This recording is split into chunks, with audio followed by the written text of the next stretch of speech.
कृष्णा वाणी में कहा गया है कि अगर इंसान दुख में है तो उसने ये कम करने चाहिए। सबसे पहले उसने अपना दुख भगवान कृष्णा को समर्पित करना चाहिए। कृष्णा एक प्रेम और करुणा के देवता है और वे हमारे दुख को दूर करने में हमेशा तैयार रहते हैं। दूसरा, उसने भगवान कृष्णा के नाम का जाप करना चाहिए। कृष्णा का नाम जपने से हमें मन की शांति मिलती है और हमारे दुख कम हो जाते हैं। तीसरा, उसने भगवान कृष्णा की भक्ति करनी चाहिए। भगवान कृष्णा की भक्ति करने से हमें उनकी कृपा प्राप्त होती है और उनकी कृपा से हमारे दुख दूर हो जाते हैं। चौथा, उसने दूसरों की मदद करनी चाहिए। दूसरों की मदद करने से हमें खुशी मिलती है और हमारे दुख कम हो जाते हैं। पांचवां, उसने अपने कर्मों पर विचार करना चाहिए। हो सकता है कि हमारे दुख हमारे कर्मों का परिणाम हो। अगर हम अपने कर्मों पर विचार करेंगे और अनमेन सुधार करेंगे तो हमारे दुख कम हो जाएंगे। कृष्णा वाणी में ये भी कहा गया है कि दुख जीवन का एक हिस्सा है।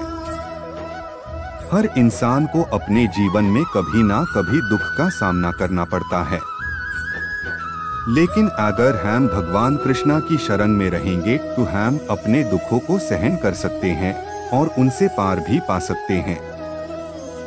यहाँ कुछ और टिप्स है जो इंसान दुख में होने पर कर सकता है। अपने दुखों को दूसरों से बात करें।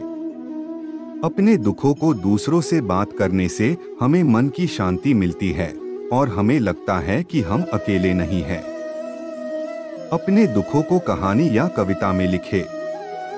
अपने दुखों को कहानी या कविता में लिखने से हमें अपने दुखों को समझने में मदद मिलती है और उनसे पार पाने का रास्ता मिलता है। योगा या ध्यान करें। योगा और ध्यान करने से हमें मन की शांति मिलती है और हमारे दुख कम हो जाते हैं। प्रकृति में समय बिताएं। प्रकृति में समय बिताने से हमें मन की शांति मिलती है और हमारे दुख कम हो जाते हैं।